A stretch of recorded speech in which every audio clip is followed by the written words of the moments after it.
Assalamualaikum warahmatullahi wabarakatuh. Selamat siang, Bapak dosen serta teman-teman semuanya. Perkenalkan, saya Dewi Sartika, NIM 24611011170, mahasiswa Magister Manajemen IBTPI Pekanbaru, Angkatan 19. Pada kesempatan ini, saya akan mempresentasikan tugas mata kuliah Manajemen Keuangan Bisnis.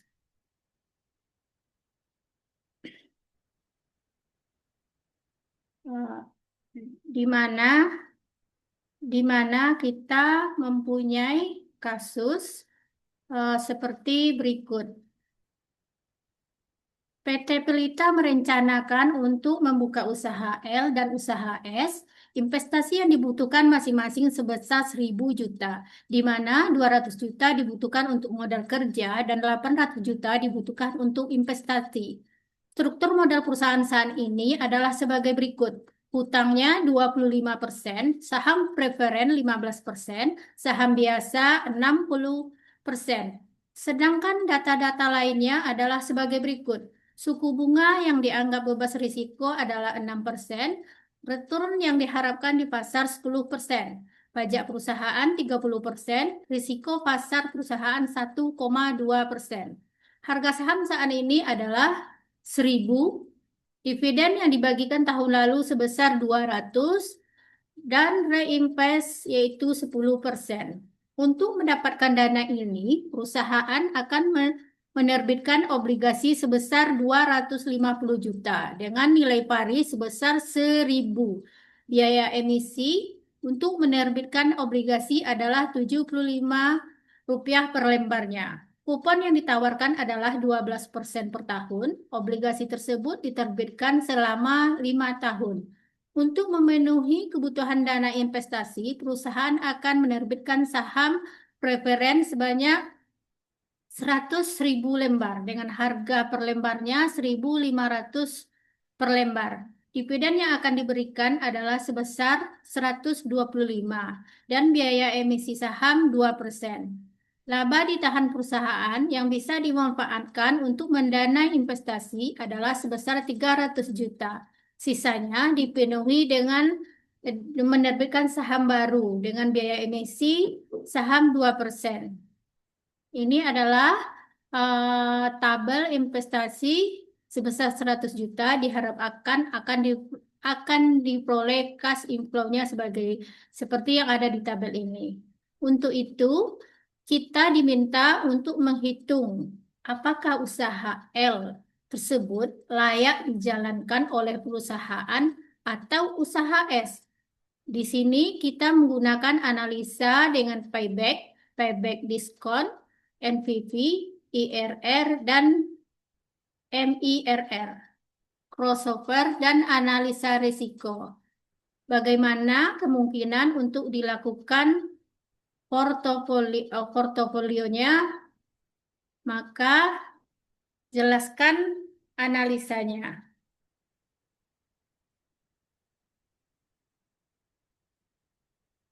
Untuk menghitung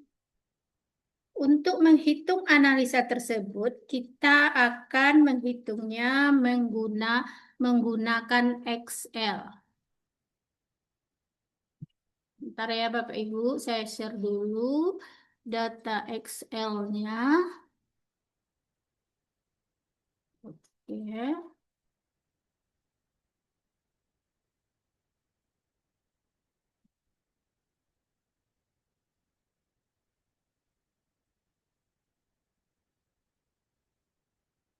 Langkah pertama yang kita lakukan adalah menghitung struktur modalnya. Dari kasus ini kita mendapatkan ada empat macam struktur modalnya. Yang pertama yaitu perusahaan menerbit. Yang pertama yaitu hutang. Yang kedua saham preferen. Yang ketiga modal sendiri. Yang keempat yaitu saham baru. hutang di mana perusahaan menerbitkan sahamnya sebanyak 250 juta. Sedangkan saham preferennya yaitu 150 juta, di mana ini penghitungannya yaitu 100.000 lembar dikalikan dengan harga saham 1.500 per lembarnya, sehingga menghasilkan 150. Sedangkan modal sendiri yaitu sebanyak 300 juta. Setelah ketiganya ini kita dapat, lalu kita jumlahkan ke bawah sehingga jumlahnya menghasilkan 700 juta. Untuk mencukupkan supaya modal kita mencapai 1.000 juta atau 1 miliar, maka kita perlu menerbitkan saham baru, yaitu sebanyak 300 juta. Sehingga kita mendapat sahamnya sebanyak 1.000 juta. Selanjutnya kita akan menghitung komposisi sahamnya. Komposisi saham di hutang yaitu 250 dibagi 1.000 sama dengan 25%.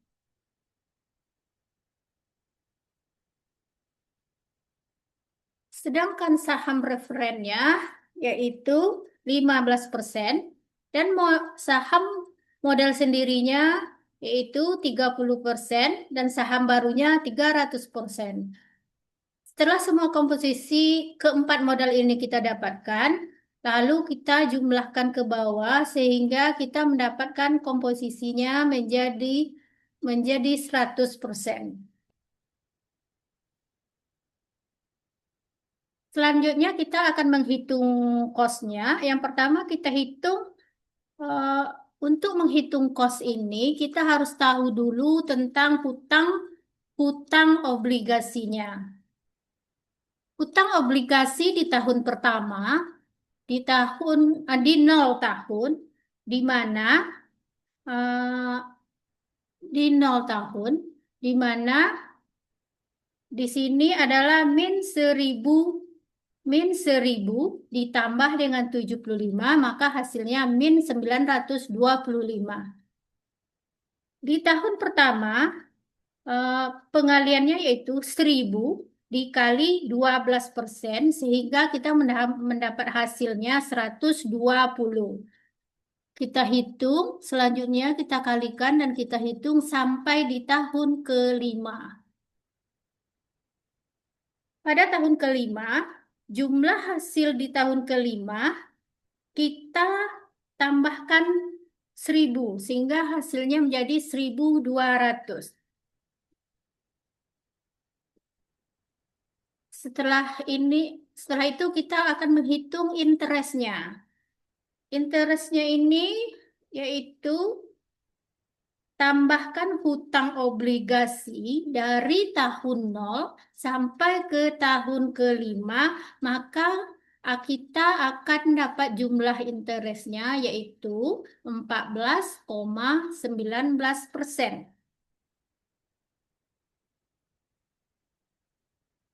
Lanjut, kita menghitung pajaknya, yaitu pajaknya adalah 30%, di mana di mana hasil interest dikurangi pajak, dikurangi di hasil interest dikalikan pajaknya 30%, yaitu hasilnya 425. Setelahnya kita lanjut menghitung biaya hutangnya.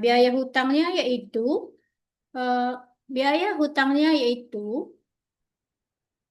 H10 atau hasil interest dikurangi dengan H11 atau jumlah pajak, maka kita akan mendapatkan biaya hutangnya yaitu sebesar 9,94%.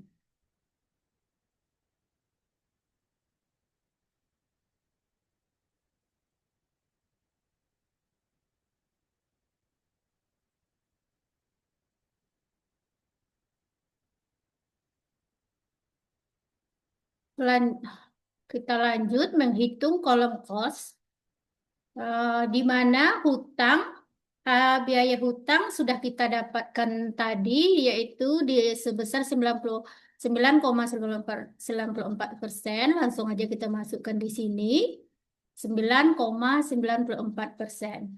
Lalu kita akan melanjut menghitung saham referennya. Saham referen, eh, kita saham referen, eh, kita menggunakan rumus, yaitu KPS sama dengan dividen dibagi harga saham dikalikan 1 dikurangi jumlah pajak. Yaitu seperti yang kita lihat di kolom ini sama dengan 125 dibagi dalam kurung 1.500 dikali dalam kurung 1 dikurang 0,02%, sehingga kita mendapatkan hasilnya 8,10%. Lanjut, kita menghitung modal sendiri.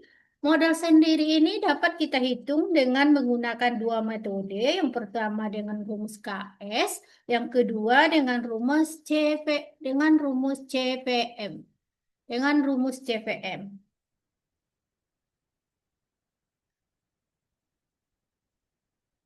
Di sini, di kasus ini kita menggunakan rumus CPM karena nilai G-nya tidak ada, maka dapat kita kita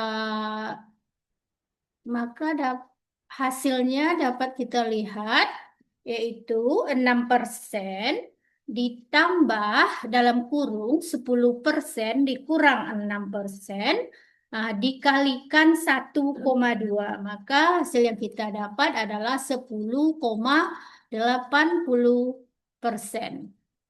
Lanjut, kita menghitung saham barunya. Uh, Saham baru ini rumus yang kita gunakan adalah KS dibagi 1 dikurangi E,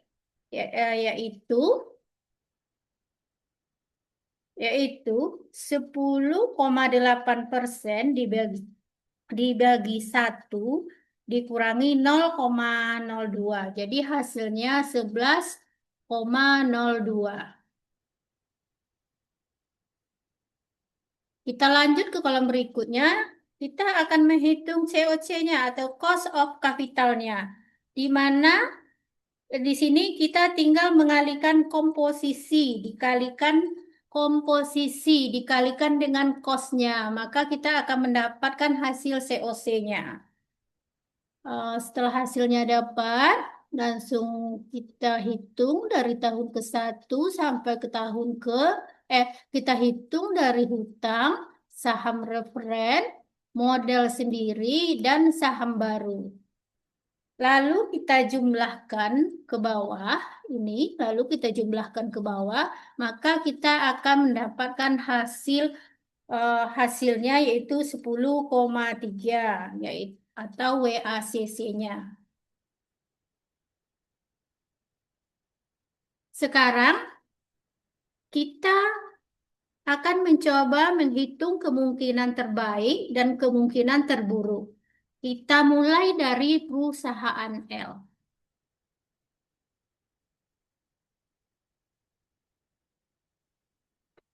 Dari tabel yang ada di kasus pelita, kita dapati data dari 0 tahun sampai 5 tahun. Probabilitas 20% dari 20%, tahun ke-1-nya 150, tahun kedua 200, tahun ketiga 250, tahun keempat 300, dan tahun kelimanya 350. Probabilitas 60%-nya di tahun pertamanya 200, tahun kedua 250, tahun ketiga 300, tahun keempat 350, tahun kelimanya 400. Probabilitas 20%-nya kita dapati di tahun pertama 250, tahun kedua 300, tahun ketiga 350, tahun keempat 400, dan tahun kelimanya 450. Sekarang kita mulai menghitung kolom rata-rata. Kita mulai menghitung kolom rata-ratanya. Kolom rata-rata ini yaitu cash flow-nya. Cash flow-nya kita kali cash flow-nya kita kalikan dengan probabilitasnya. Probabilitasnya. Karena modal kita 1000, maka di tahun nol kita isi min 1000. Kita isi min 1000. Di tahun keduanya, di tahun keduanya itu kita kalikan sama dengan 150 dikali 20% ditambah 200 dikali 60% ditambah 250 dikalikan 20%. Maka kita mendapatkan hasilnya 200. 200. Kita lanjutkan. Ini setelah dapat hasil ini bisa kita kopikan langsung untuk tahun ke memakai rumus yang tadi. Lanjut kita hitung sampai tahun kelimanya. Lalu kita lanjut mencari payback-nya. Lanjut kita cari payback-nya yang di mana kita sudah mengetahui jumlah WACC-nya tadi. Langsung kita ketik di kolom payback dulunya ini yaitu 10,31%. Di tahun pertamanya tetap min 1000. Di tahun kesatunya, di tahun kesatunya kita tinggal sama dengan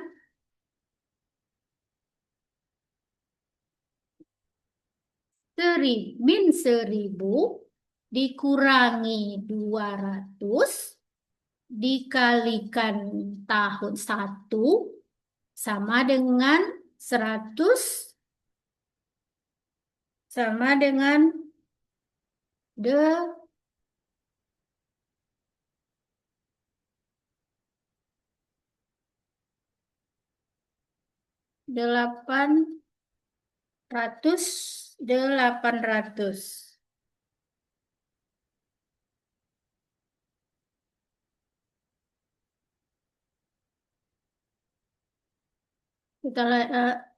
Kita lanjutkan dengan kolom yang berikutnya. Kita kopikan dari tahun pertama sampai tahun kelimanya.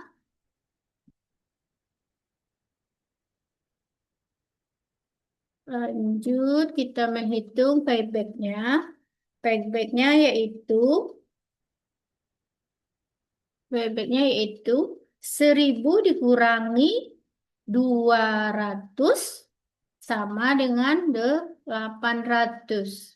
Lanjut ke kolom keduanya yaitu 800 dikurangi 250 sama dengan 550. Kita lanjut ke kolom tahun ketiganya. 550 dikurangi 300 sama dengan 250. Kita hitung dari tahun ke-1 sampai ke tahun ke-5. Karena pada tahun keempat hasilnya min 100 dan tahun kelima hasilnya min 500, maka keduanya ini harus kita hapus dan kita ganti rumusnya menjadi 250 dibagi rata-ratanya 350 dikalikan 12, maka kita dapat hasilnya 8,5.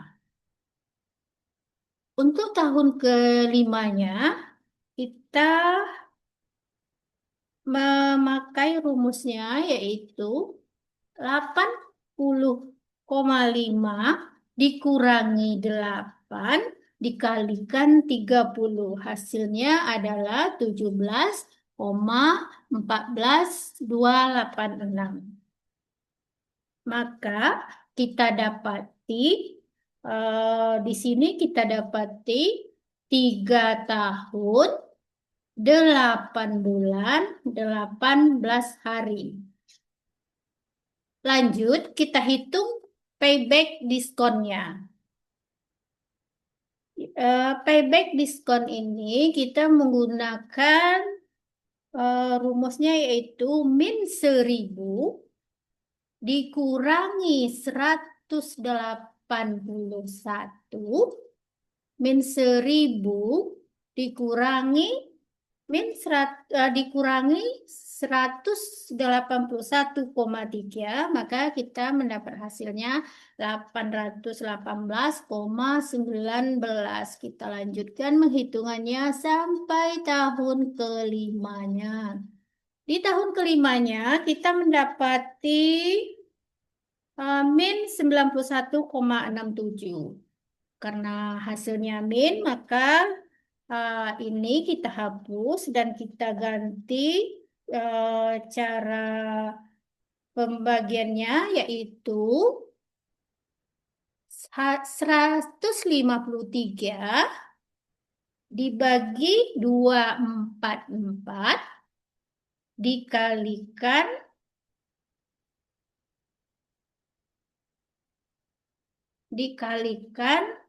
12, maka hasilnya 7,1.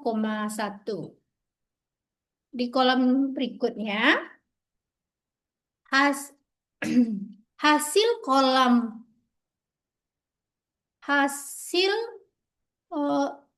di kolom payback tahun kelima dikurangi 7 dikalikan 30, maka kita akan mendapat hasilnya 15,273. Oke. Dari ini kita akan mendapatkan hasilnya 4 tahun, 7 bulan, 15 hari. Setelah kolom ini kita hitung mulai dari rata-rata, present value, payback, dan payback diskonnya. Dari jumlah ini kita sudah bisa menghitung NPV-nya. NPV ini bisa kita ambil dari jumlah payback-nya. Ini di sini dari jumlah ini langsung kita masukkan aja ke sini. Ini adalah NPV-nya. Untuk IRR-nya kita pakai rumus IRR buka kurung, jumlahkan kolom rata-rata dari 0 tahun sampai 5 tahun, maka hasilnya akan kita dapat 13,45%. Lanjut, kita hitung MIRR-nya. MIRR-nya ini kita pakai rumus sama dengan MIRR, kolom buka kurung, kolom rata-rata dari 0 tahun dijumlahkan sampai 5 tahun. 5 tahun dibagi 5 tahun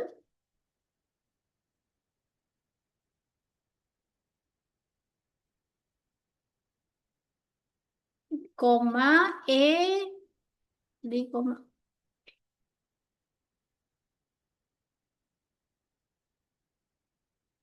koma E21 atau hasil WACC-nya yaitu 10,31 di koma 0,1, maka kita akan mendapatkan hasilnya 12,14%.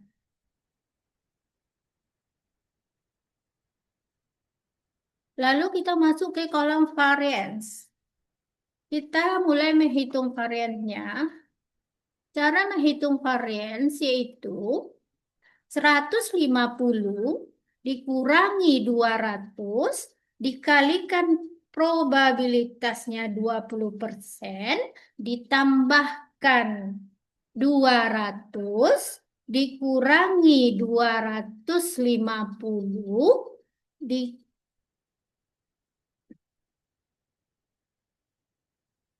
di, dikuadratkan, dan dikalikan hasil probabilitasnya 20%. Maka kita akan mendapat hasilnya 1000. Hasil ini lanjut kita kopikan aja sampai ke tahun kelimanya. Di sini kita mendapatkan nilai setiap tahunnya sama, yaitu 1000.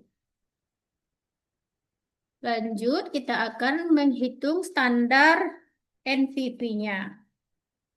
Untuk menghitung standar NPV ini, kita perlu data present value-nya, yaitu nilai WACC-nya, di mana rumusnya adalah 1000 dibagi 1 ditambah nilai WACC, yaitu 10,31%, dipangkatkan, dikali 1, dikali tahunnya 1, dan dikalikan 2, maka kita akan mendapatkan hasilnya 821,87%. Hasil ini langsung kita kopikan sampai ke kolom, sampai ke tahun kelimanya. Setelah ini selesai, kita sudah bisa menghitung nilai variance-nya, di mana nilai variance ini bisa kita dapat dari menjumlahkan nilai setiap tahun dari standar NPV-nya. Kita jumlahkan ini ke bawah, maka kita akan mendapatkan nilainya, yaitu variance-nya yaitu 2883,75. Lanjut kita hitung standar deviasi NPV-nya.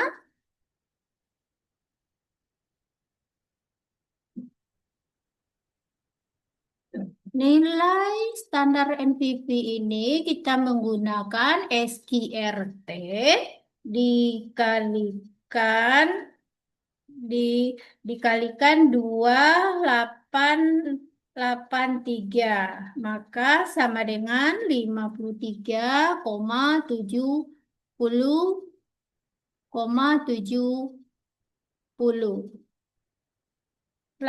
Lalu kita tentukan nilai Z-nya. Rumus Z yaitu X dikurang U dibagi A atau standar deviasi.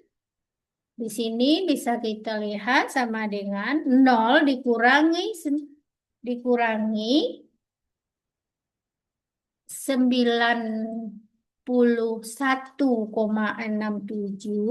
dibagi nilai deviasi 53,70, maka kita dapat nih hasilnya. Min 1,7073.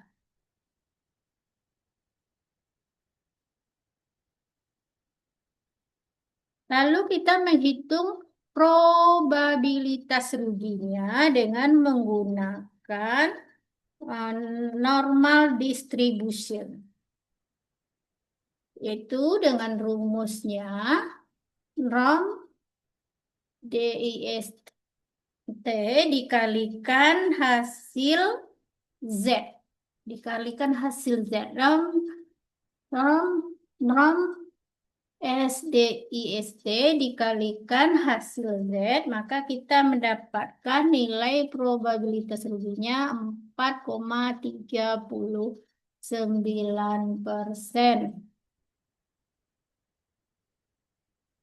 Setelah perhitungan ini selesai untuk usaha S, kita lanjut menghitung usaha S-nya. Usaha S-nya kita hitung seperti kita menghitung usaha L tadi, kita masukkan Kita menghitungnya eh,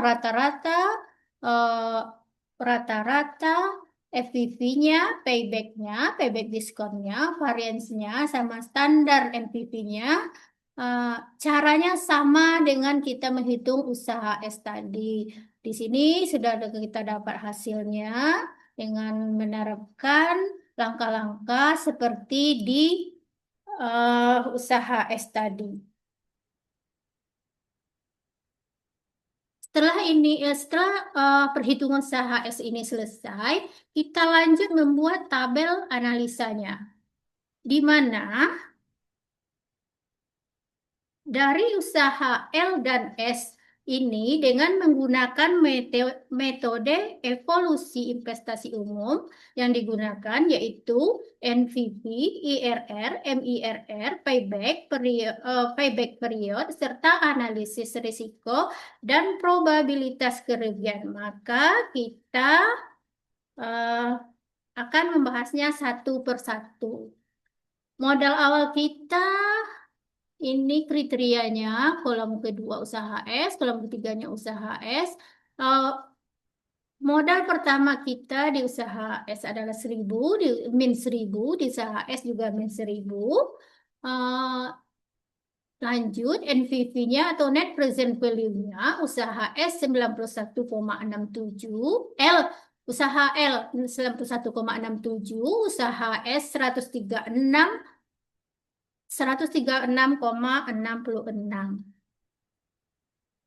Karena kedua proyek memiliki NPV positif, karena kedua proyek memiliki NPV positif, maka keduanya layak dijalankan. Tetapi usaha S memberikan nilai tambah yang lebih tinggi. Lanjut, kita lihat perbandingan IRR-nya, internal rate of return-nya. L-nya yaitu 13,45, sedangkan S-nya 16,99. Karena nilai IRR-nya lebih besar dari WACC-nya, yaitu 10,31, artinya keduanya menghasilkan tingkat pengembalian di atas biaya modal. Di atas biaya modal. Namun, di sini dapat kita lihat usaha S memiliki IRR yang lebih tinggi, sehingga memberikan potensi keuntungan yang lebih besar. Kita lanjut dengan MIRR-nya, Modified IRR-nya. MIRR menghitungkan reinvestasi arus kas pada tingkat WACC-nya. Hasilnya 12, usaha L-nya itu 12,14%, usaha S-nya 12,99%.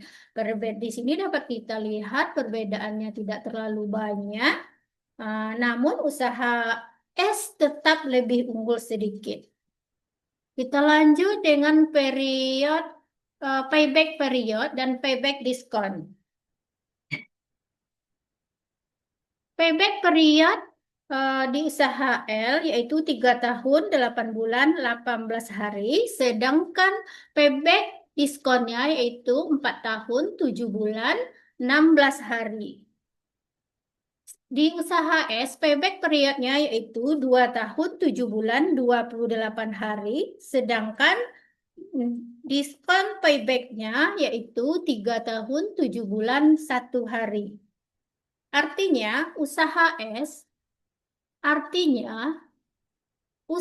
S mampu mengembalikan modal lebih cepat dibandingkan usaha L, baik dalam kondisi normal maupun setelah menghitung nilai waktu uangnya.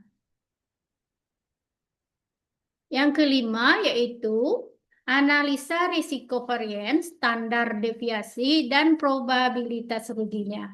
Untuk menilai risiko digunakan analisis statistik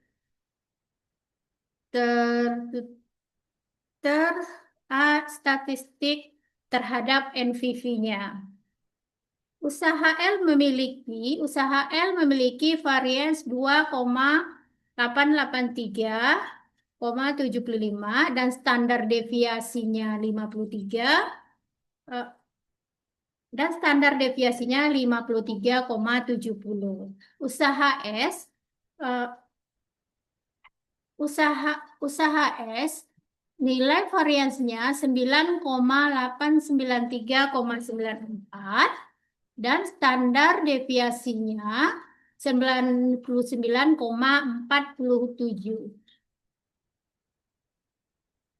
Artinya, us lalu kita bisa menghitung nilai Z-nya atau tingkat risiko ruginya. Usaha S nilai Z-nya yaitu min 1,77, sedangkan probabilitas ruginya 4,39%. Nilai Z usaha S yaitu min 1,374 dan probabilitas ruginya 8,47%. Artinya, dari tabel di atas, kita bisa mengartikan usaha L lebih stabil dan stabil. Artinya usaha L lebih stabil dan berisiko lebih rendah. Sedangkan usaha S letak fluktuatif meskipun menawarkan potensi keuntungan yang lebih besar. Dari tabel di atas dapat kita analisis hasil analisisnya, yaitu usaha S memiliki nilai NPV, IRR, dan MIRR lebih tinggi, artinya lebih menguntungkan secara finansial. Namun, standar deviasi dan probabilitas rugi juga lebih besar, yang menunjukkan risiko lebih tinggi. Usaha L lebih stabil dan berisiko lebih rendah, tetapi tingkat pengembalian investasinya lebih kecil. Dan kesimpulan yang dapat kita tarik dari kasus ini, eh, jika tujuan utama memaksimalkan keuntungan, maka usaha S lebih layak dipilih karena memberikan NPV dan IRR lebih tinggi serta pengembalian modal lebih cepat. Namun, jika prioritas adalah stabilitas dan risiko rendah, maka usaha L bisa menjadi pilihan yang lebih aman. Secara umum, usaha S dinilai lebih layak secara finansial dengan catatan investor siap menanggung risiko yang lebih tinggi. Demikianlah hasil presentasi saya mengenai kasus manajemen keuangan bisnis. Terima kasih atas perhatian Bapak dosen dan teman-teman sekalian.